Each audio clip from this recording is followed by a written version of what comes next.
Right, thank you. Here we are having the November 2018 financial maths question. It's in paper one.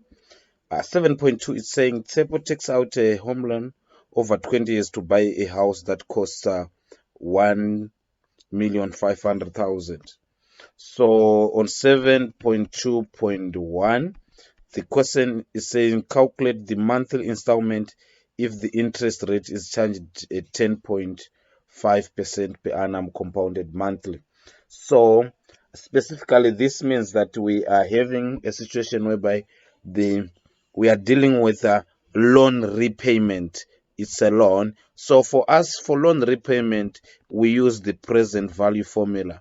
PV is equals to X into 1 minus 1 plus I to the power of minus n, close bracket, all over I, where I is our interest rate. So here we are having, so the present value of the house is it's 1.5 million, which is 1,500,000.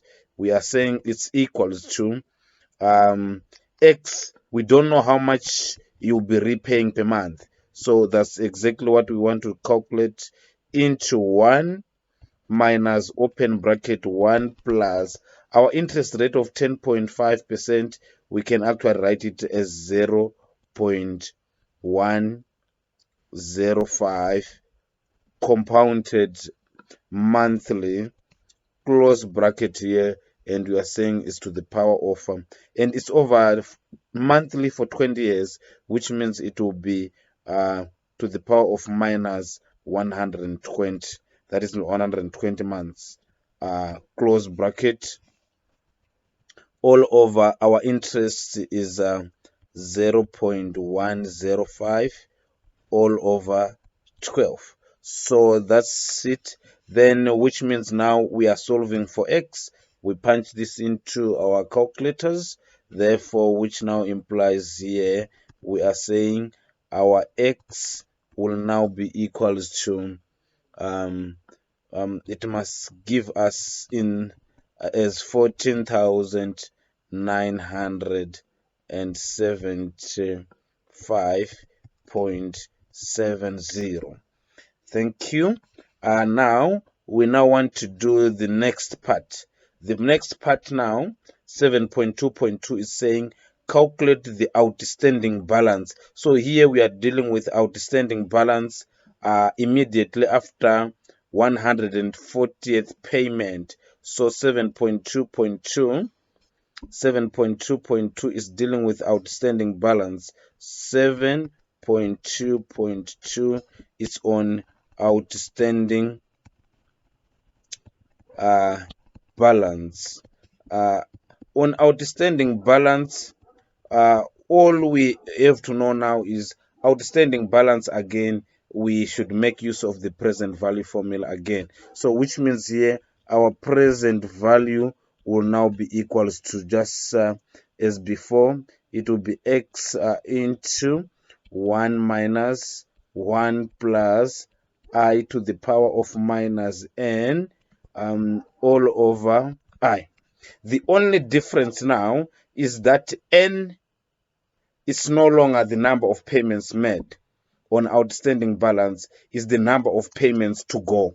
That is the number of payments that are left. So for example, on this one, we are having immediately after 140th payment, because all in all we are having so because it's over 20 years, which means our total payments will be 240. So to get our n, we say 240 minus, in this case it will be minus the number of payments that have been made already, which means it's 140 payments have been made, so it will be minus 144, which in this case give us 96.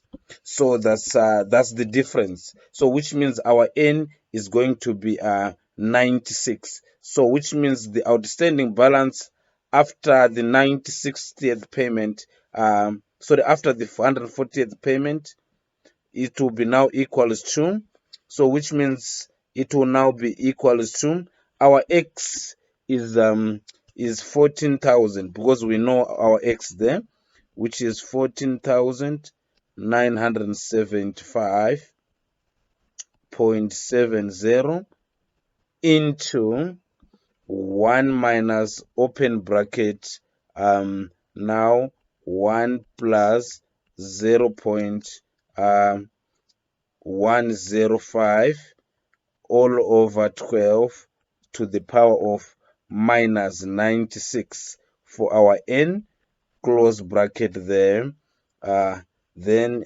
everything over our interest, which is 0.105 all over 12.